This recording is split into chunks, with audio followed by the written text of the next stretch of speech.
What's up, heroes? Today we have Heather Johnson, the CEO of 99Lives, a record label which provides electronic music targeted at content creators. She also serves on the advisory board of the American Association of Independent Music, which advocates for the value of independent music rights holders. In this wide-ranging interview, we talk about why 99Lives is different from other record labels, challenges of running a label, ideas for improving your Spotify calls to action, and the difference between the RIAA and A2IM. This episode was actually recorded last April, but due to a super secret announcement at the end of the episode, I couldn't release it until now. But before we begin, cue the intro music. This is the Producer Life Podcast with your host, the House Ninja. Bringing you actionable ideas to improve your music and get it heard.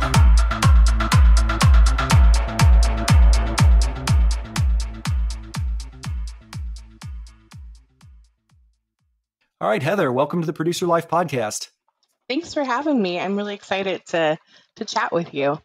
I am very excited to have you here. You're one of the first couple of label owners that we've had on here, and 99Lives is certainly well known to the audience of the Producer Life Podcast. Tell me about how things started for you. How did your love of electronic music originally come about? So my background in music's different.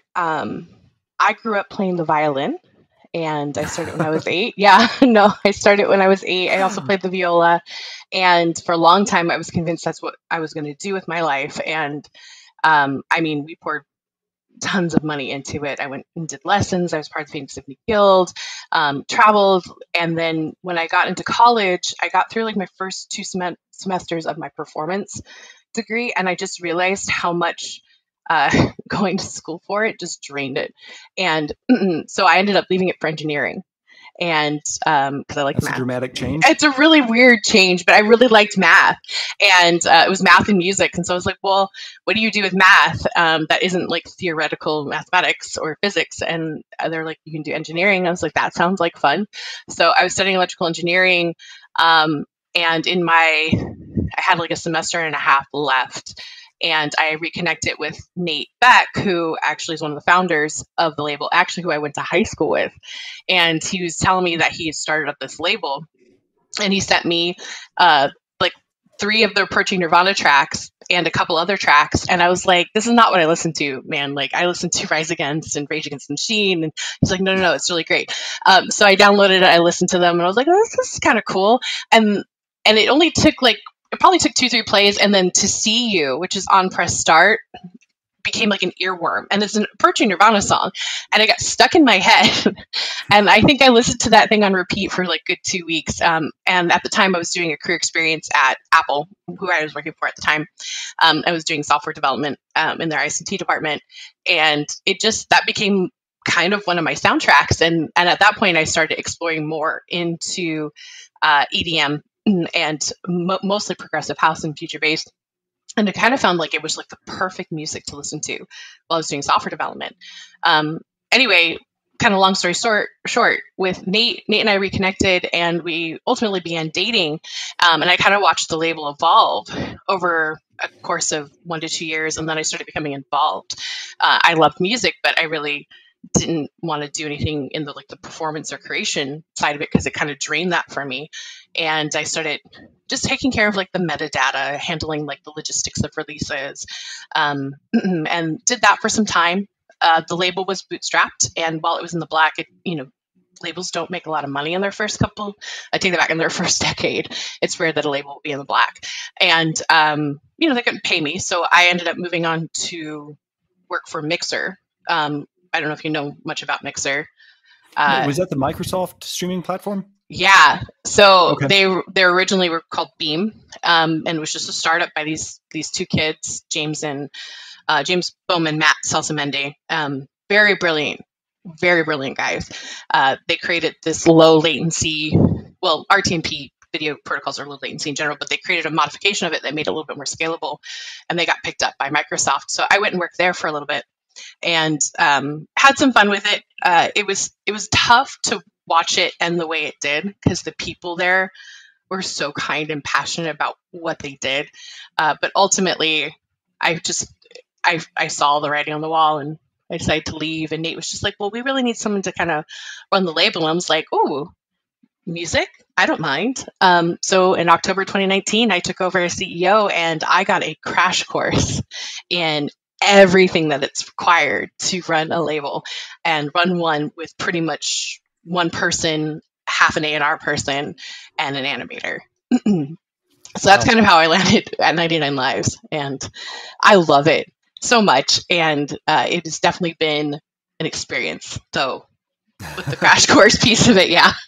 Okay. So for anybody out there that's thinking about running a label, what have been some of the biggest lessons you've learned over the last year that you've been doing, about 2 years that you've been doing it now? Mm-hmm. So this question's come up a couple of times because, I've been working with A2IM, which is the American Association for Independent Music. I picked up a mentor. I applied for the mentorship program, and I actually lucked out and got Tony Qwell from Sub Pop. And he kind of gave me I don't know how it's like this. He was the one that gave me the crash course on the music side of the business, because I understood the gaming and streaming and the sync licensing component, but I didn't really get like the traditional music industry, like promotion and where to submit if I wanted to get onto radio, what services were used for royalty payment, if I wanted to move away from our self-built tech and buy something else, short link services, everything that came from just like the logistics of where you keep your metadata and where you store everything and which distributors are better. He gave me everything with those. And one of the things that I got from him was just like, it's really hard to do it on your own. So if you can, find yourself a mentor. This running a label, there's so many people jumping at it because the impression is like, cool, I'll get a DistroKid account, a label account, and I'll just throw music up there. But it's not that easy. There's so much more to it. You have to be able to pay out your artists and track royalties. And if you at all are deciding to jump into the realm of making music safe for content creators, you now are also a publisher. So you need to find yourself a mentor who understands publishing, because publishing extends beyond just the country you're in. It's worldwide, and there are very few services that will help you collect worldwide. And even knowing where to register, or how to get your IPI as a publisher, how to guide your artists who may not know that they're also writers and composers that deserve that side of the money. There's a lot to it. And having a mentor, somebody that's willing to answer your questions and remind you when you're up for 16 hours trying to handle releases or fix an error in the registrations on publishing, that it's completely worth it. It's not always going to be like this, but it's, sometimes you're going to have 16-hour days and you're going to pull your hair out. I've cried a couple times, I'll be honest. But if you're passionate about the music, passionate about your artist, it's 100% worth it. Awesome. Okay. So I guess I'm curious. Tell me, for some of the listeners that are not familiar with 99Lives, what distinguishes you from other electronic labels? So we were founded with the idea of solving the problem for content creators on YouTube. So just like Andrew has allowed content creators to use his music, we allow content creators to use our music in exchange for attribution. And so the goal there was to provide a library of, not to say production music is bad, but it's not necessarily commercially released music, right? So if you take something you would be willing to listen to in a playlist or on the radio and then made it available to a content creator, that was the goal, right? Where they can still monetize the videos. Right, exactly. And to remember, there's a whole amount of money there that could go to our artists. And every single one of our artists is aware of what we do, and they understand that they're never going to see that. But a lot of them are super excited about the gaming and streaming industry, and some of them have even picked up streaming since meeting us. But that was what we were there to do. And the other piece of it too is we're kind of the quirky underdog, and we like video games and robots. We've got a good sense of ourselves and sense of humor about who we are, and we're a bunch of nerds, and we really love kind of cool, out there, different types of EDM, and we experiment with a lot of subgenres. And every single one of our album covers has a robot on there with pink headphones, and it's themed after a video game. So that's who we are, and that's what we do. Awesome. And I was going to compliment you guys. The The graphics that you guys have on YouTube are amazing. Who is your graphic artist, and give him a shout out, because it looks phenomenal. So Trey Moya is our animator. He works part-time for us. We are his fifth job, I think. He is, I mean, I don't really know other way to say it other than he's like God tier. He's also really good at Trials and Destiny. So like, it's like he's put on this earth to do two things, and that is to animate and to just dominate in Trials and Destiny. But you can find him. We try to give him credit in our description. I'm not always great about it, but he sometimes shows up to the premieres as well. You can find him under Yo Houdini on Twitter, Instagram, and on Steam. And he sticks with it, I think.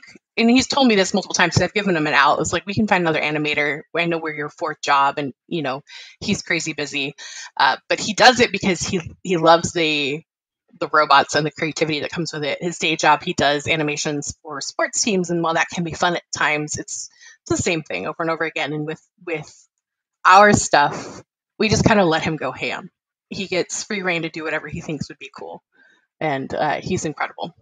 Okay. Well, I will definitely link to him, because again, it looks terrific, and it is well branded and has a common theme, and yeah, it looks great. So, go ahead. Sorry.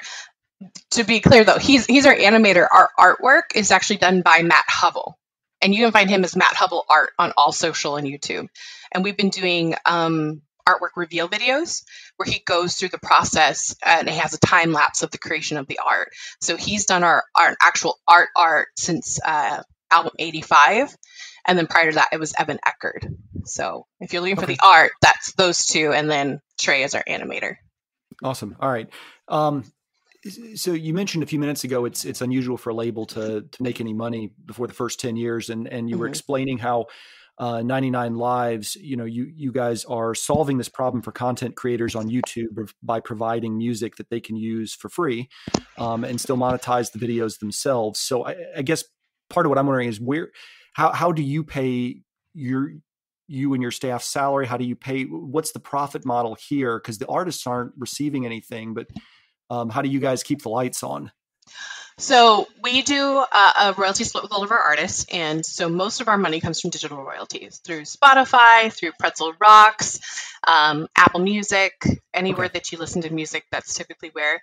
Alternatively, sync opportunities. So we had placement in games like Synth Riders. Just Shapes and Beats has some of our music. We've also appeared on Keeping Up with the Kardashians. Wow. All right. And so that's where we get most of our money. And we do split that with the artists and the writers and the composers. We make sure they're properly compensated every quarter. It's not a ton. We try our best to find other ways to promote our artists and make sure they kind of become more well-known in the space. We've had several artists that have been kind of plucked out of our roster by Monster Cat and NCS, which is good for them. Like that's something we kind of strive for, is we try to find artists that are still growing and might need just kind of like that booster leg up to get to the next label, to the next level. So. Okay. What do you mean? So for somebody that's not familiar with it, what do you mean by plucked out of your roster? Because it seems like at least some of the artists that I looked on your roster, they've got some tracks through you guys, but it's not like their entire catalog of music is with you guys. What does that mean to be pulled out of a roster for a different label? Yeah, so we do sign on a per track and per EP basis. Because we sign both sets of rights, it can be considered a little intrusive, and so we try not to take an entire artist catalog. We don't want them to lose control of it, so we sign a handful of them, and then Monster Cat and NCS will typically look through to see if they've released with us in the past, and grab them. So we have, I think, like 45 different artists that have signed with us first, and then they got picked up by Monster Cat or NCS and then have grown beyond us. And that's actually something super exciting for us. We want our artists to be successful, and being a stepping stone in that process, just to get their music out there, to get their name out there, is a cool space to be part of. To be someone that kind of discovered that artist first, got a couple tracks out there, and then have watched them grow. That's amazing. Yeah, I can imagine how that would be very rewarding. So as you're looking for those up and coming artists, what do you listen for in their music when they does most of your catalog come from submissions, or does it come from you checking things out on Spotify and SoundCloud and then reaching out to them, or is it some combination of both? It's a good combination of both. We use Label Radar as our main submission portal. Artists that have submitted with us in the past have a direct email line of contact, but if you're a brand new artist, we do run everything through the Label Radar portal. And that's actually been a really cool tool for discovery. We were the second label, I believe, on Label Radar. We had our own custom built portal for a little bit, but it lacked some of the cool features that Label Radar has, which is like, narrowing it down to specific subgenres and, preview capability.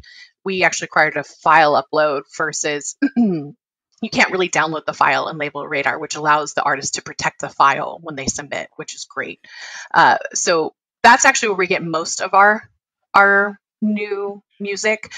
If you want to know more in depth about what we're looking for, that is actually Ryan McKay, my A&R. He does it part-time for me. That's his department. He's also one half of one of our artists known as Made Monster.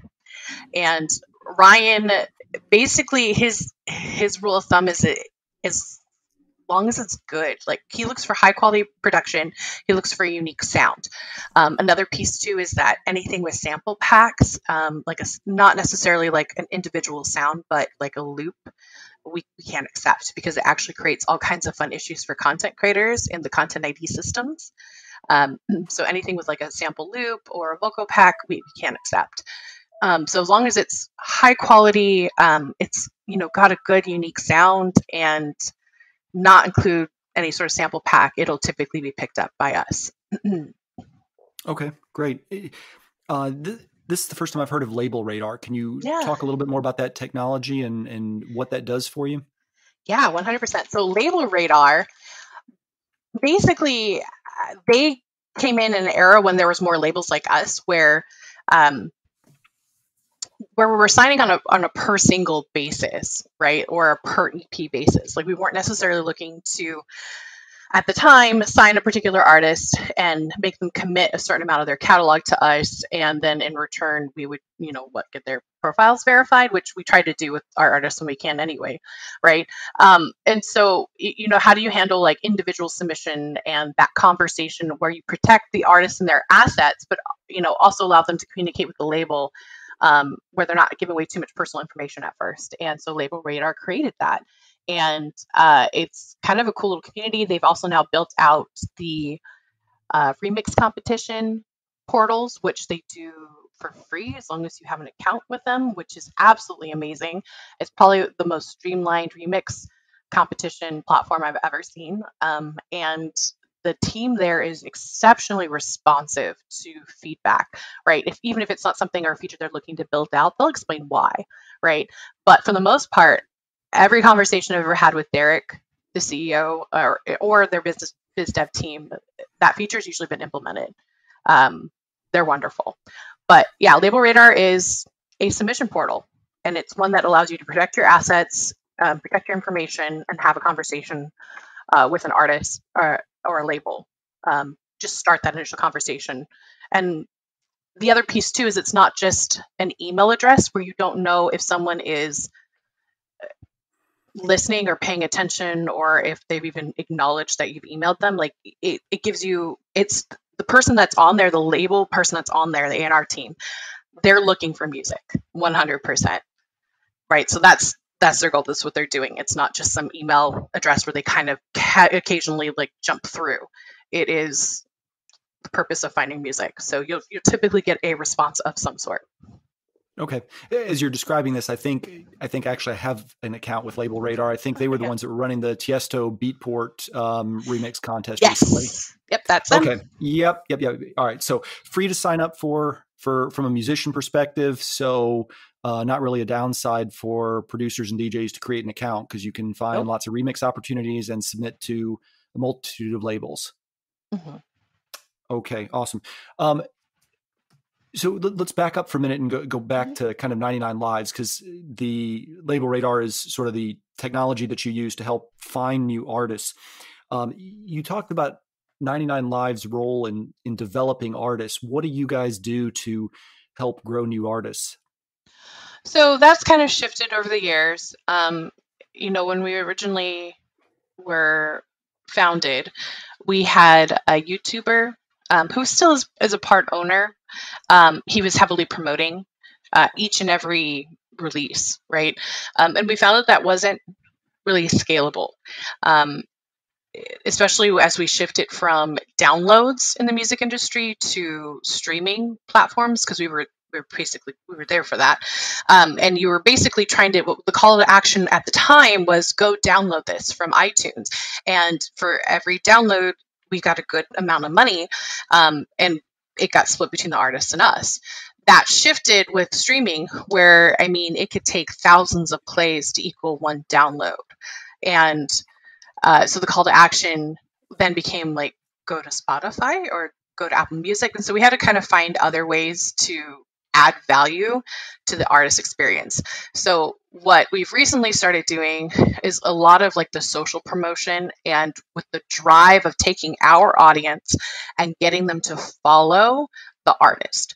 And not only just on like Spotify or Apple Music, but also like on Instagram and Twitter, which is where most artists that are DIY and starting out post their releases, post their pre-saved links.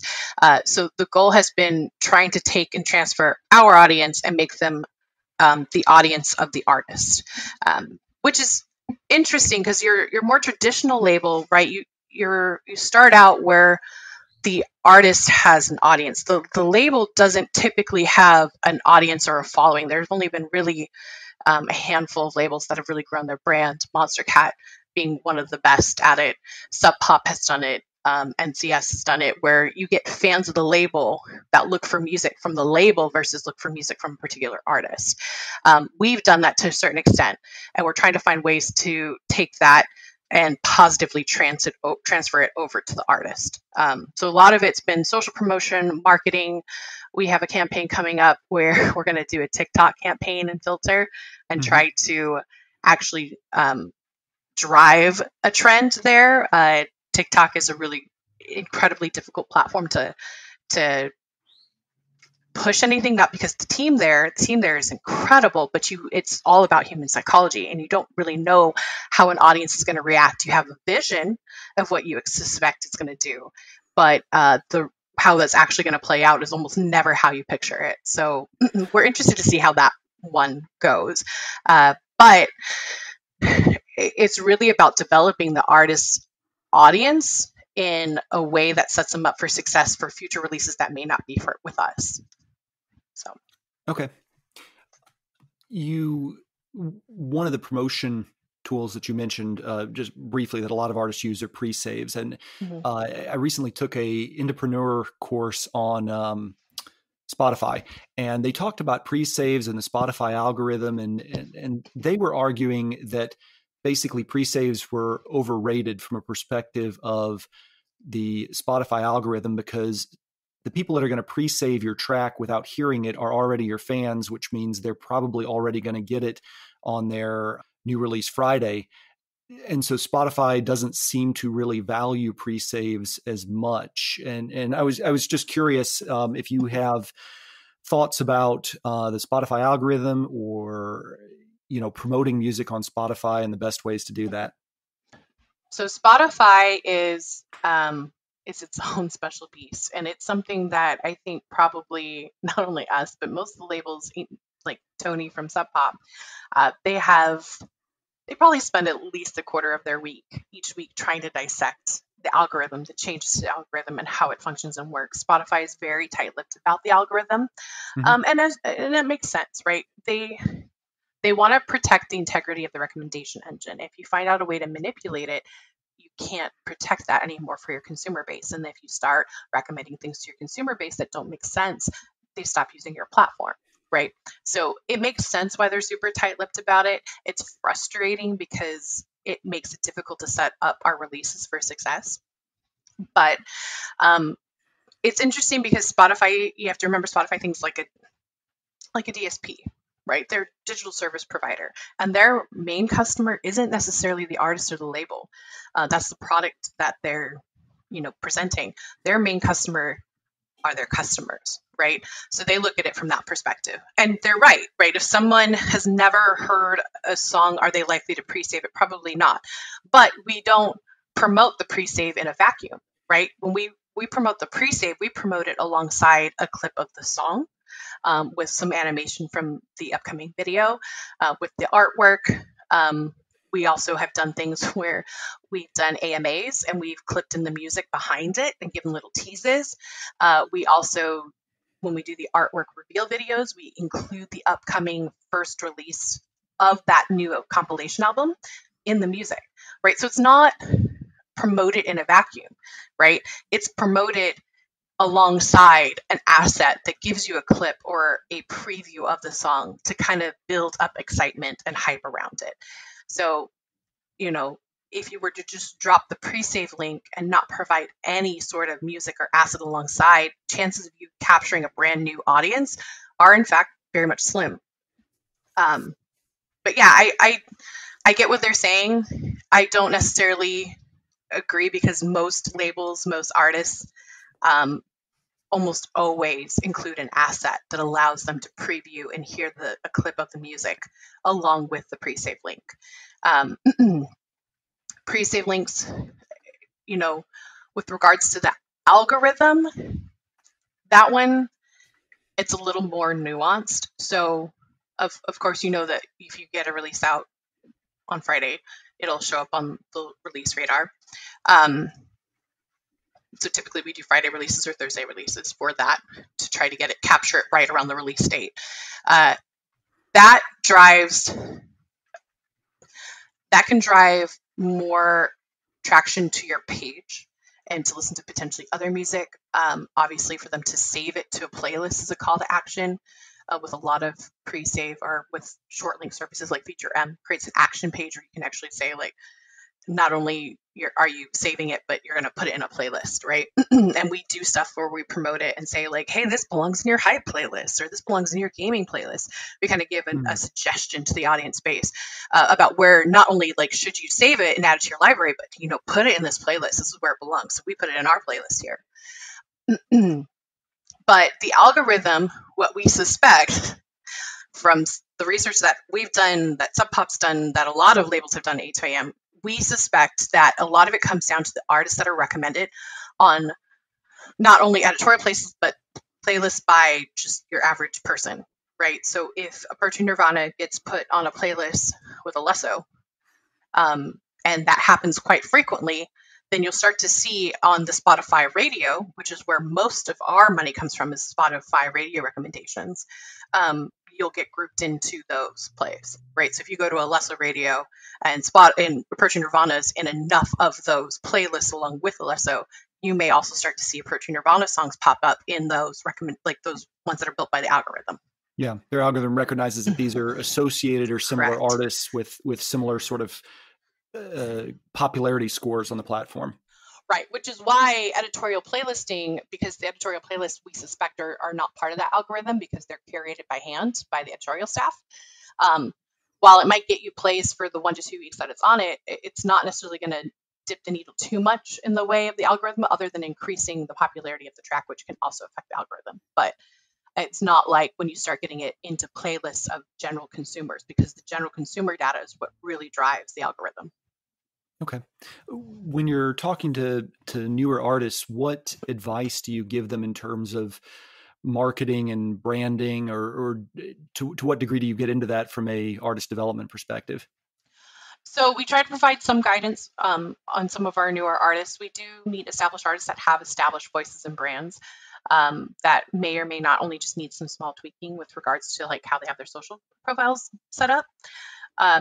With the more established artists, we do get questions about like playlist pitching and using playlist pitching services. That's one of the biggest ones I get from more established artists. And then asking about like Facebook and Instagram ads. It's tough because so many playlist pitching services offer and guarantee plays. And if you ever see that, that is something you should potentially walk away from. Mhm. Spotify is very tech savvy. They catch playlists all the time that pay for plays, or offer, you can pay them for plays or and placement. They shut them down quickly, and if your music is caught in enough of them, they will take your music down. And getting it back up on stores is have varying levels of difficulty depending on your distributor. We had this happen with a release on TuneCore before we switched to Fuga, and it took 6 months to get that release back on stores. It was only on stores for like 3 weeks. The artist was really excited, paid for a service to get it placed, didn't realize that they were actually botting those playlists. The whole EP went down for 6 months, and we finally got it back up, and we never got paid for a single play. They considered all of them fraudulent. Wow. Okay. Mm-hmm. Good cautionary tale. Right. So that's one thing, like with the more established artists who understand and know their brand, have their social game down, they're now looking for ways to optimize each release and make sure it gets placed. Be cautious where anything guarantees you a minimum number of plays, that there's a lot of them out there. It can ultimately burn your relationship with your distributor, because if your distributor gets burned by their relationship with the storefront, they'll drop you.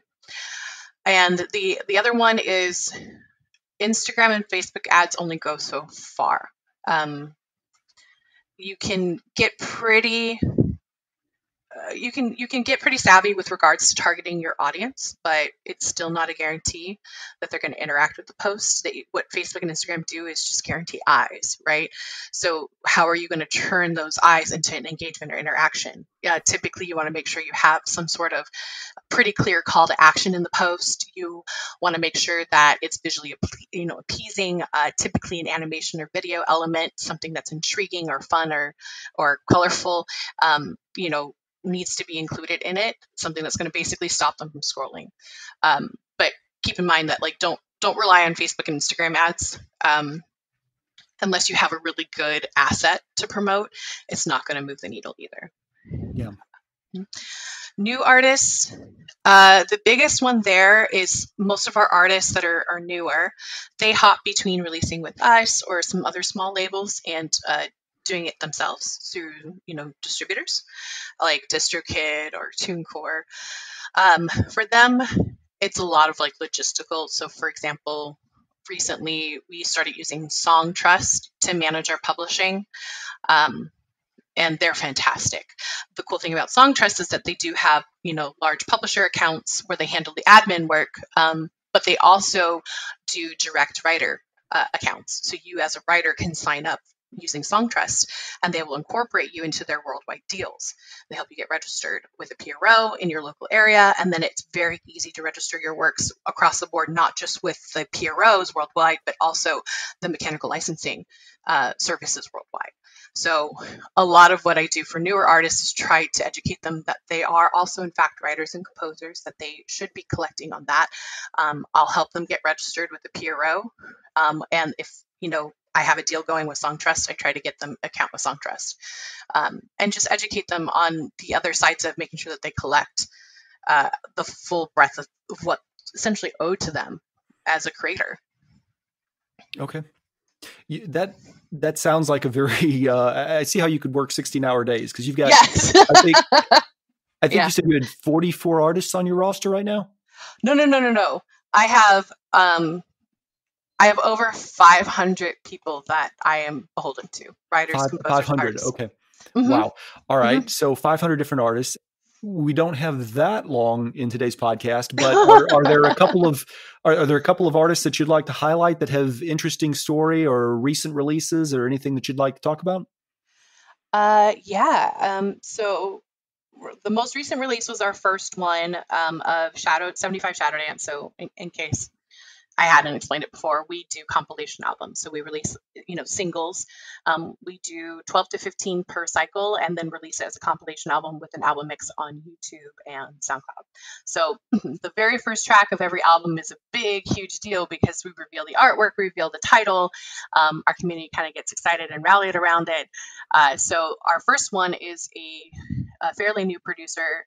His name is Tyraz, Teyraz, and the release was Satori Reach. And I'm really intrigued by this particular producer. Ryan handles most of the A&R, so about the time that I submit the track is when I first, get a chance to listen to it. And I have to check for things like silence at the end and just making sure it's, mixed and mastered properly. And so when I first heard it, I sat there and I stared at Fuga Portal and just listened to it for the full 3.5 minutes. Normally I listen to it while I'm doing other work and I just kind of stop. It's a really cool, unique track.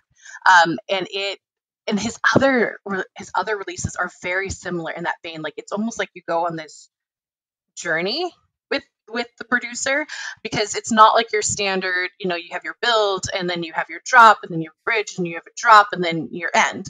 It's has probably 3 different styles, one being almost like a tribal sound to it throughout the entire piece.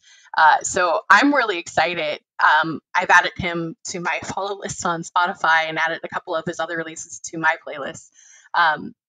And I'm really excited to see what else he does. I'm hoping that he, considers submitting with us again. I'd like to see more of his stuff. But really cool, new guy. I highly recommend you take a look at. I'm always going to be an advocate for Andrew. Andrew, I adore Andrew from Approaching Nirvana. Not only is he just an exceptionally talented writer, composer, artist, but he gets the business. And he is somebody that, and I know he may not have time, but if you ever manage to sneak in him as a mentor, he gets it.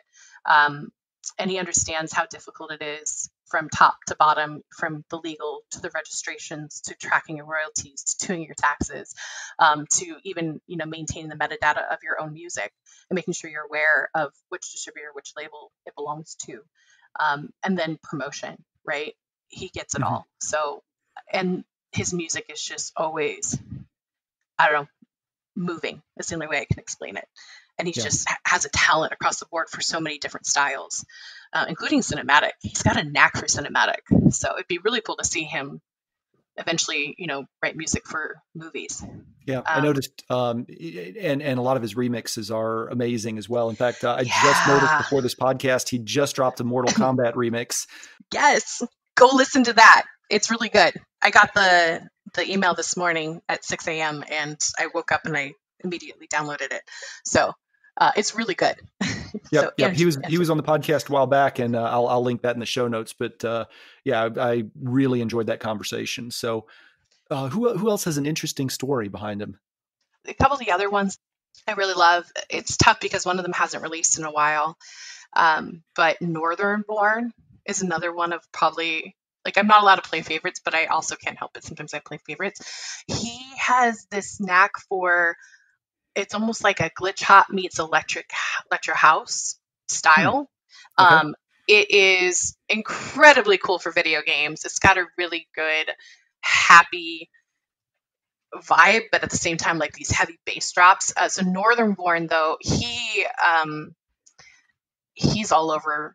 He's been all over the world, and he's also streams. He's just kind of a cool lumberjack Canadian vibe about him. And he basically picked up producing because someone handed him a Mac with Logic Pro on it and was just this seems kind of cool. And he's just one of those people that really kind of understands music theory. And he just started delving into it and just started creating music for kicks and giggles. And it's done really well. So we have quite a few of his catalog. He's another one that I'm excited to see what comes of him next. He has taken a year off though. So, but you should check out his stream. He's just kind of a chill dude, and he has that humor that things will just slip out of his mouth and you just do a double take and you're like, oh, he's messing with me. So I don't really explain it. I tend to lurk in his streams, and he doesn't do music production streams. He actually plays video games. He has his branding just built out so beautifully. He decided to embrace his Canadian background and do the whole lumberjack vibe. He hired an artist to build out his little avatar. It's who we use in our artwork when we commission artwork for his EPs. but he's somebody, if you're looking for someone that really understands like the look of a brand and the clean look and embracing it, and that voice that comes with it, he's a good person to look at. And then the last one, all of mine are all of my like newer artists are just kind of people that are just like, oh yeah, this looks like fun, and then just happen to have a knack for it. And I don't know if that's a good narrative because it's not how that always works, but Flero is another one. And Flero, Flero. Okay. Yeah. So Flero, he was another one. He was going to school for, I think, computer science, and he switched it since then. And he downloaded, I think, Logic once. I was just like, this sounds like fun. And he started doing some weird sound design things. And he, like, picking up sounds in his environment and then warping them. Like, he does all of his own sound design. He didn't discover sample packs until way later down the road. And he just gets, like, that good kind of club head bobbing vibe, and he understands it. He also is someone that likes to experiment. So one of his tracks he took for Elise and flipped it the other way, and that's the chord progression he used. He also, I was kind of reminiscing in our Discord about how it'd be kind of cool to see more synthwave on the label, and he's like, okay. And a week later, he had a whip for me. That was really good. We ended up signing it. Yeah, I was just like, who is this kid? So, and Ryan explained, he was like, oh, we signed him a while back, and he's kind of a cool kid that hangs out in the Discord, and we've started signing more with him, and he has now been picked up by Subseries of Uprise, and he had a release go out on Friday as well. I think Future House Cuts picked him up. Like, he's just kind of blown up in the past year or so we haven't signed anything with him in about a year, but he comes into the Discord and still hangs out. And I love that. I'm realizing, like, I love our artists. They all have interesting stories. They all have interesting backgrounds. Jay Farr is another one that's recently just out of this world, blown up. He's done production for, he's working with Skrillex at one point, and wow. He still comes into the Discord and just pops his head in from time to time and asks everyone how they're doing. We're not a huge label. He doesn't have to do that. But he always checks in with us once every 6 months to see how everyone is. And he's just had a really cool story of, starting with us with self-releases to now, working in the background for production for just insane artists. And if there's anybody that I could give a high five to right now in the midst of this, I wish it was him, because he's just really worked his butt off to get where he is. I'm kind of imagining that it's this feeling sort of like a school teacher would get when they see their kids go off to college, and then they stop back by years later to say hi and say, hey, thanks for, you had a real impact on my life. And that's got to be the best feeling. It's very much that. I could probably go on and on about almost all of our artists that way. It's really kind of cool to watch them grow beyond you. And a lot of them did it themselves, like DIY, nose to the grind. They did it themselves. Yeah. The music industry in general, especially in the EDM world, is pretty unforgiving. So a lot of our producers and our artists, to get anywhere or move up, end up being on their own. You mentioned your Discord channel a couple of times. Is that just for artists, or is that for people also who are interested in the label? It's for everybody. Yep. So okay. It's been pretty quiet as of recent. We've been doing a lot of rebuilding on our admin work for the past year, so we haven't put a lot of focus into it. That being said, if you go in there at any point in time, you will get a friendly face. So okay. Our community is very embracing. I'll include a link to that Discord server. You mentioned a while back an acronym that was new to me. You said A2IM. What is that? Yeah. So A2IM is the American Association for Independent Music. Have you ever heard of the RIAA? Yes. Okay, cool. Usually followed by a curse word. Yes, so 100%. Yeah. So the RIAA is we're kind of like that, but for independence. And the biggest difference is, the I'm not going to talk bad about the RIAA, but they have members that are the bigger members, and they drive a lot of the direction for the RIAA. And that makes sense because they are the majority membership holding in the RIAA. The RIAA's job is to advocate for the musicians and the labels that are part of their group. And A2IM does something very similar. One of the things that's really interesting about being a trade org for an independent music sector is that our variety of labels and how they do business and how they function is just way wilder, right? The majors, they have variations in their deals, but the general deal term is you sign, with the major. They pay in advance. You're committed to them for a certain period of time or a certain number of albums, and you fulfill that commitment, and you get paid your advance, and then you get paid out royalties once that advance has been, paid back, right? Labels within A2IM, we have models that vary wildly. So we have labels that have a more traditional model where they sign for a certain number of albums, they get a small advance up front, and then a royalty split, and then they do the development and growth and the production of the label or of the album. And then you have labels like us where we are in the development of the music process, but we sign it after the fact. Sometimes we'll add some pointers and some suggestions for mastering and mixing, but for the most part, the creativity component's already been done. And so our job is to get the artists out there and get them known. And we don't pay advances, but we also give a more favorable split in royalties, right? So there's nothing that has to be paid back. If they don't make money, we don't make money, right? So we're driven to get the music out there as much as we can because we want to see the money come in, and that serves both the artist and us. Not saying one model is better than the other. They serve different purposes and needs. So, okay. The independent sector is just so different, right? And so whenever we sit down, and I'm on the advisory board, by the way, that's why we're talking about. So whenever the board meets and we make decisions about, whether or not we're going to support a particular bill, whether or not we're going to lobby to Congress about changes to a certain act, we have to keep in mind that our base is so wildly different, right? But our number one goal is to advocate for the value of the copyrights of the labels and the musicians that are part of A2IM, and that's what we do. We also do things like Indie Week, which is kind of like the PAX or Twitch to the gaming industry. That's the equivalent in the music industry. It's where we put labels and rights holders in front of businesses and organizations and allow them to meet and talk about what they do.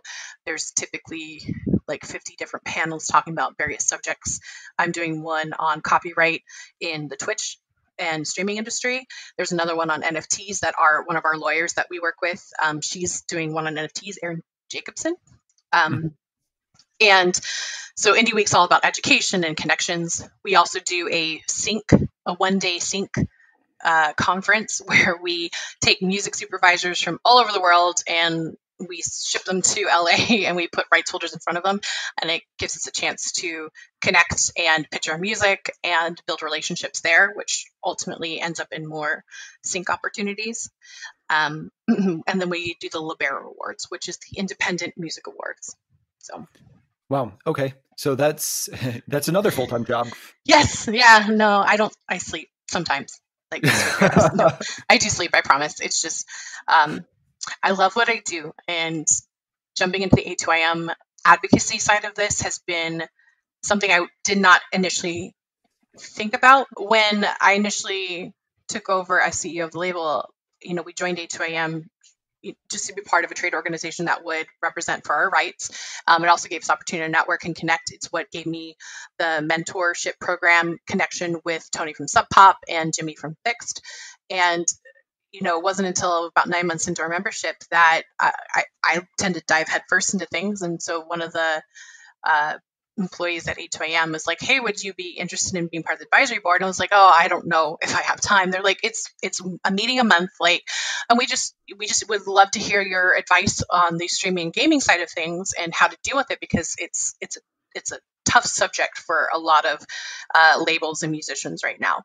And I was like, yeah, sure, I can handle that. And then I dove headfirst into that. And I've actually found that I really really love doing that advocacy work because it makes things better for labels, it makes things better for our artists, and it helps keep the independent sector alive. And so that's probably it eats up another 5 to 10 hours a week for me, but it is absolutely worth it, 100%.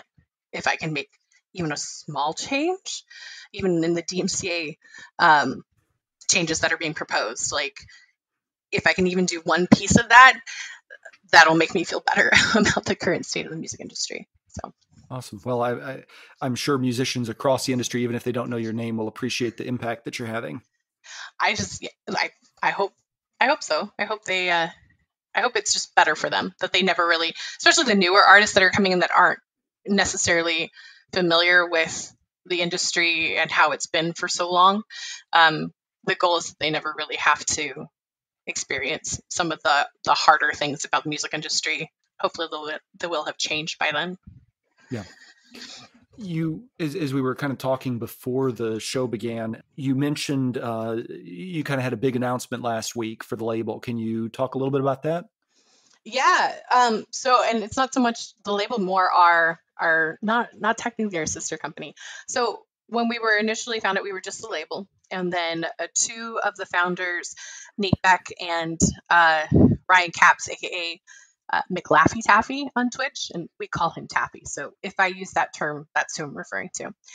They realized that a label at the time that had only 450, tracks could not necessarily fulfill the needs of a live streamer who broadcasts from 4 to 6 hours a day. It would only give them music for about 3 days before they would basically be rotating back into the beginning of the catalog, right? So the goal that we had of, solving the problem for content creators, our music really does well for produced content because you typically only need 1 to 2 pieces for YouTube video. But on a live streaming side of it, we couldn't sign music fast enough without compromising the promotion for the artists to fill the needs of the content creators that were streaming live. And so they decided to branch off, and they still support 99Lives, but their full-time job became Pretzel Rocks. And Pretzel Rocks is a music player for content creators. And what they do is they didn't just sign us, but they also signed, Big Giant Circles and Approaching Nirvana's catalog and other labels that had 200% ownership. They owned both the masters and the publishing. And they all signed them and they put them into this player. And then content creators could pay a monthly fee. And that money would go to the rights holders. And then obviously keeping the platform up. So they formed that in 2017. And then at one point, the company split. And then late 2017, they merged back again. So we were the same company, Pretzel Rocks and 99Lives. We were under the same parent company for 3 years. Back in January 2020, we split them apart so that Pretzel Rocks might have an opportunity to take on funding if they decided to, because up to this point, it's been bootstrapped. So Nate took that company, went separate, and I've been managing 99Lives separately. That being said, we shared, technology. All of our technology is homegrown. Like we built our royalty payment system, we built our database, our website. Like we're tech savvy people that happen to jump into music. So all of our tech is homegrown. So this past week, it was announced that Pretzel Rocks, which is now under the company Pretzel Ox, was acquired by Songtrader. And so this is something that we've been working on for the past 2 months. We've been working on separating the last of the IP between the two companies. And a lot of my team had worked on the work for Pretzel Rocks, and they got a chance to kind of see, some funds come back out of that, which is really cool. And then Songtrader, who is a digital and sync licensing platform, they are based in Australia. And Paul, the CEO there, is a really cool guy. I'm really excited. I've watched mergers happen, and they don't always play out well. Mixer was one of those that was really unfortunate to watch. I don't believe this is it. Songtrader has the same vision that Pretzel Rocks does, which is how do we help content creators, but how do we also make sure that rights holders are paid, right? Our model where we allow content creators to use the music for free really serves the content creator, but it doesn't necessarily, provide additional funds for our artists, and that's sometimes can be frustrating. But we're sticking by the metal because we're supporting what we chose to do. But now there's going to be an outlet, an opportunity where a content creator can budget for a reasonable monthly fee to help compensate my artists for the work they've done. Songtrader has that same vision. So it's incredible news. They have so many ideas over the next year or so to grow and build out new features. Paul and Nate get along really well, which is also good. And they took on the whole team. Like, they wanted everybody. So that whole team got hired. And I think that this is going to open up quite a few doors also for us, because they do sync licensing, and they actually have a really incredible platform for allowing individual artists to get their music out there for sync as well. Okay. Terrific. Sounds very exciting. So now that separation of intellectual property and that merger has kind of happened, what's next for 99Lives over the next year or two? So the next year or two, we're really focusing on some of the grassroots marketing that we've been doing and how to fine tune it.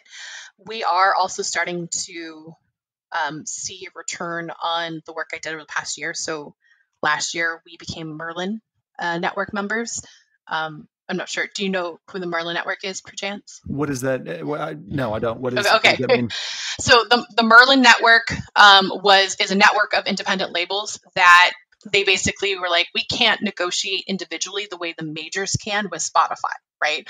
So the Merlin network was just a bunch of independent artists that came together. They hired lawyers and people to represent them, and they said, okay, we're going to negotiate as multiple labels together with these digital service providers to try to get same deals that the majors do. And so you can, as an independent label, you have a certain size catalog, and under a certain size catalog as well, you can join the Merlin network and take part in those deals. So we finally were able to get in last year.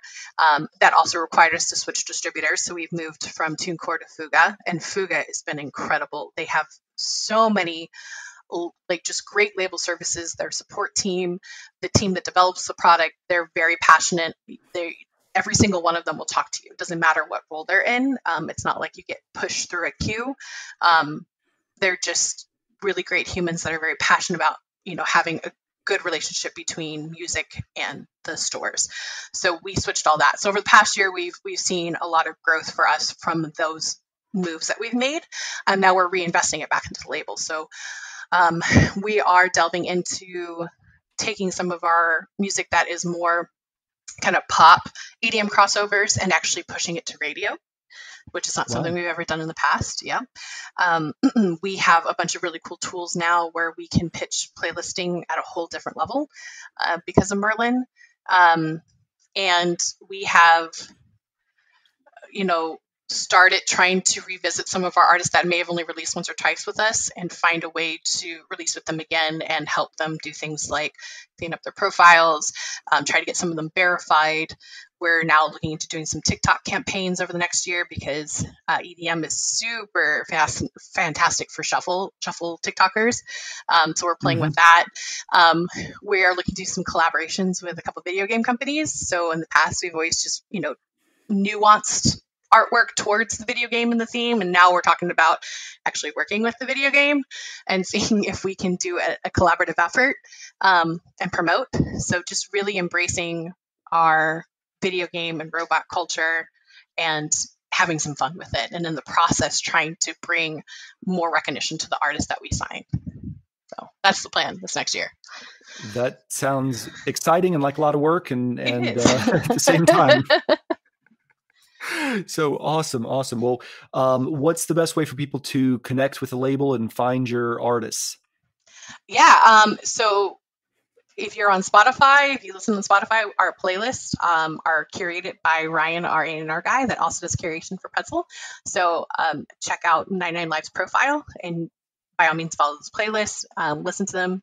Feel free to give us feedback on them, jump into the Discord. We all try to listen and take that feedback into account.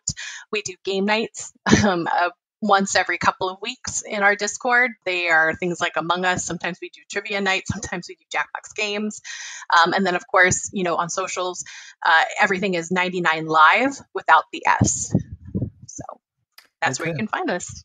Terrific. Well, Heather, I really appreciate your time today, and it's been a great conversation, and I know my listeners are really going to enjoy this.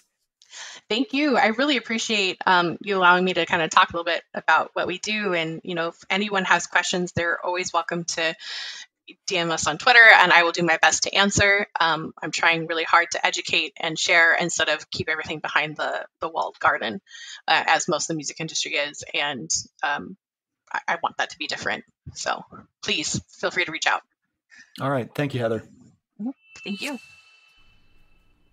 Okay, heroes. As promised, here's the big announcement that held this podcast up for almost a year. So, Heather, I understand you've got a big announcement. I do. So back in April, we heard that Pretzel Rocks was acquired by Songtradr, and they are a sync-driven platform licensing. They're all about supporting individual DIY artists and helping them get their music out there, not just to stores as a distributor, but to, out to sync pitching platforms and getting placements, which is a good, source of revenue for a lot of writers, composers, and artists and producers.